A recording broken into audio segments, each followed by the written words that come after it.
الفئة ديال أقل من 11 سنة و10 ديال السنوات خصهم يتعلموا يلعبوا جماعة. في هذه الحصة غادي نحسنوا استقبال وتمرير الكرة من أجل الهجوم كفريق أو جماعة.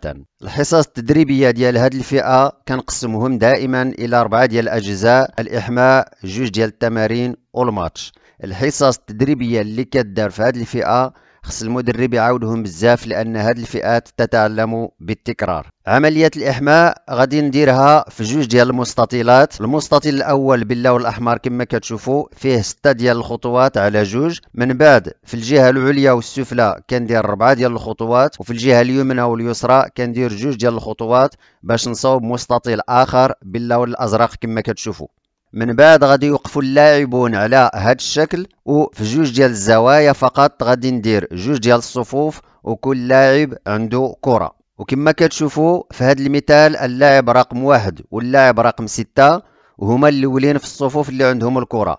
غادي يبداو في نفس الوقت بتمرير الكرة الى اللاعب الموالي اللي وقف في اللون الاحمر. مثلا اللاعب 1 غادي يعطي تمريرة الى اللاعب رقم 2، في نفس الوقت اللاعب رقم 6 غادي يعطي تمريرة إلى اللاعب رقم 7، اللاعب رقم 2 غادي يعطي تمريرة إلى اللاعب رقم 3، واللاعب رقم 7 في نفس الوقت غادي يعطي تمريرة إلى اللاعب رقم 8، وهكذا دوالي حتى كتوصل الكرة إلى اللاعب رقم 4 واللاعب رقم 9. بعد التمريرة خص اللاعب ينتقل بسرعة إلى المكان الموالي. مثلا اللاعب رقم 1 كيمشي لبلاصة اللاعب رقم 2، واللاعب رقم 2 كيمشي لبلاصة اللاعب رقم 3 إلى غير ذلك. ونفس الشيء في الجهة الأخرى، اللاعب رقم 6 كيمشي لبلاصة اللاعب رقم 7، واللاعب رقم 7 كيمشي لبلاصة اللاعب رقم 8 إلى غير ذلك. واللاعب الأخير اللي كتوصلوا الكرة في هذا المثال اللاعب رقم 4 ملي كتجي عنده الكرة كيمشي للصف الآخر وراء اللاعب رقم 11 ومعه الكرة.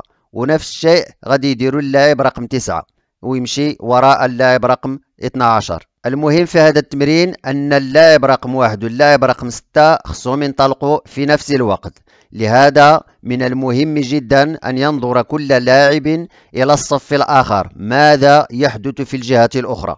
ومن بين النقط المهمة اللي خص المدرب ينتبه لهم في هذه عملية الإحماء طريقة وكيفية استقبال الكرة. قبل ما يتسلم كل لاعب الكرة خصو يبعد من البيون اللي واقف حداه شيئا ما إلى الجانب، ومن بعد كيجي إلى الأمام ليستقبل الكرة بباطن القدم. وبعد تمريره للكرة خصو ينتقل بسرعة إلى المكان الموالي. ومن بين النقط المهمة كذلك اللي خص المدرب ينتبه لها ليس فقط في هذا التمرين ولكن في جميع الحصص، وهي تمرير الكرة بباطن القدم بإعطائها السرعة المناسبة واختيار الاتجاه المناسب. في التمرين الأول غادي نستعمل نفس الأرضية اللي درتها في عملية الإحماء. غادي نصاوب 2 ديال الصفوف كما كتشوفوا في الزوايا، وصف واحد عنده الكرة والصف الآخر ما عندهمش الكرة. في الجهة اللي وقف فيها اللاعبون بالكرة غادي نحط 4 ديال لي بيون كما كتشوفوا هنا باللون الأسود، وفي الجهة اللي وقف فيها اللاعبون بدون كرة غادي نحط سلم. إلا ما عنديش السلم غادي نحط كذلك 4 ديال لي بيون كما كتشوفوا هنا باللون الأسود. هذا التمرين كيبدا بانطلاقة اللاعب اللي عنده الكرة اللي في هذا المثال هو اللاعب رقم 6. غادي ينطلق ويدير حركات معينة بالكرة ما بين لي بيون باللون الأسود، واللاعب رقم 1 حتى هو غادي يدير حركات معينة من اختيار المدرب ما بين لي بيون باللون الأسود،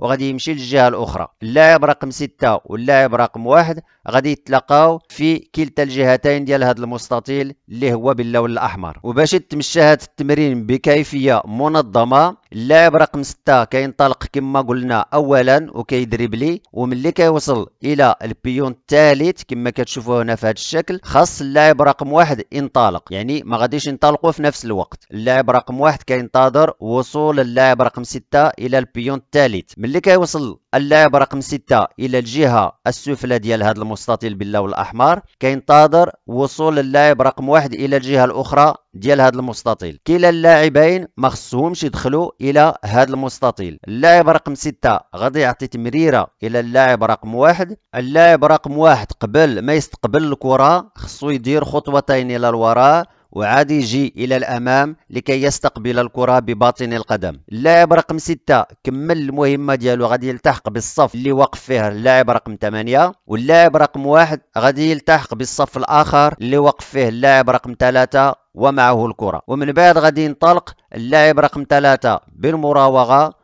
وينتظر اللاعب رقم 7 الوصول ديالو الى البيون الثالث، وغادي يدير الحركات اللي طلبها منه المدرب. من بين النقط المهمه اللي خص المدرب ينتبه لهم في هذا التمرين هي بالنسبه للاعب اللي كيقوم بافعال وحركات بدون كره، اللي هو في هذا المثال هو رقم 1 7 8، خاص الظهر ديالو يكون مستقيم، الصدر خصو يخرج شيئا ما الى الامام، والراس ما خصوش يكون منحني الى الارض، وخصو يحرك اليدين ديالو او الذراعين. اللاعب اللي عنده الكره من طبيعه الحال الكره خصها تكون لاصقه للرجل، يعني قريبه من القدم، ويستعمل باطن وخارج القدم اثناء المراوغه. وهناك من طبيعه الحال حركات مختلفه يمكن للاعب ان يقوم بها بدون كره، يعني المجال واسع للمدرب باش يختار بعض الحركات البسيطه باش يبدا بهم، وهنا كتشوفوا بعض الامثله. ومن الجهه الاخرى اللي فيها افعال بالكره ممكن للمدرب ما يحطش لي بيون على شكل مستقيم، ممكن يحطهم على شكل ديال الزجزاج. غادي نخليكم دابا تتابعوا هذا التمرين اثناء احدى الحصص التدريبيه.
في التمرين الثاني غادي نلعبوا مواجهة 3 ضد 2. غادي نستعمل نفس الأرضية اللي استعملتها في التمرين الأول وفي عملية الإحماء، غادي نغيرها شيئا ما. غادي نصوب ممرات كما كتشوفوا هنا باللون الأسود، المسافة ما بين هاد الممرات تقريبا 1.5 متر أو لا 2 ديال الخطوات. وغادي نصوب 5 ديال الصفوف كما كتشوفوا. في واحد الجهة عندي 3 ديال الصفوف، 2 ديال اللون الأصفر وصف واحد باللون الازرق، وفي الجهه الاخرى عندي 2 ديال الصفوف باللون الازرق وواحد الصف عندهم كاملين الكره. بعد اشاره المدرب غادي ينطلق الفريق الازرق الى الملعب ومعه الفريق الاصفر. الفريق الازرق يتكون من 3 ديال اللاعبين كما كتشوفوا هنا، اللاعب رقم 4 5 و3، والفريق الاصفر يتكون من لاعب 1 و2. الفريق الازرق غادي يحاول يدير على الاقل 4 ديال التمريرات عاد يمكن ليه يسجل في الممرات باللون الأسود. الفريق الأصفر بعد استرجاعه للكرة يمكن له مباشرة الاتجاه إلى إحدى الممرات باللون الأسود. اللاعب الأزرق كيلعب الدور ديال المهاجم، واللاعب الأصفر كيلعب الدور ديال المدافع. من بين النقط المهمة اللي خص المدرب ينتبه لهم في هذا التمرين هي الفريق الأزرق خصو يبقى يمرر الكرة بيناتهم ويبحثوا على المساحات الفارغة، يعني ملي ما كتكونش عندك الكرة شوف فين هي المساحة الفارغة سير ليها باش تستقبل الكرة من هناك. أما اللاعب الأصفر اللي هو مدافع خصو يدخل إلى الوسط ويبقى بجانب صاحبه ويضغطوا على حامل الكرة باش يسترجعوها. نقطة مهمة في هذا التمرين أن اللاعب ما خصوش يسدد الكرة، خصو يراوغ ويمر في ديك الممر الأسود. وبعد ذلك في آخر 20 دقيقة من الحصة التدريبية غادي تعطي مباراة للاعبين، وغادي تلاحظ واش تعلموا هذوك النقاط اللي هدرنا لهم في التمرين الأول والتمرين الثاني. نهاية الحلقة أتمنى أن تقدم إليكم وللاعبين إفادة، وإلى اللقاء.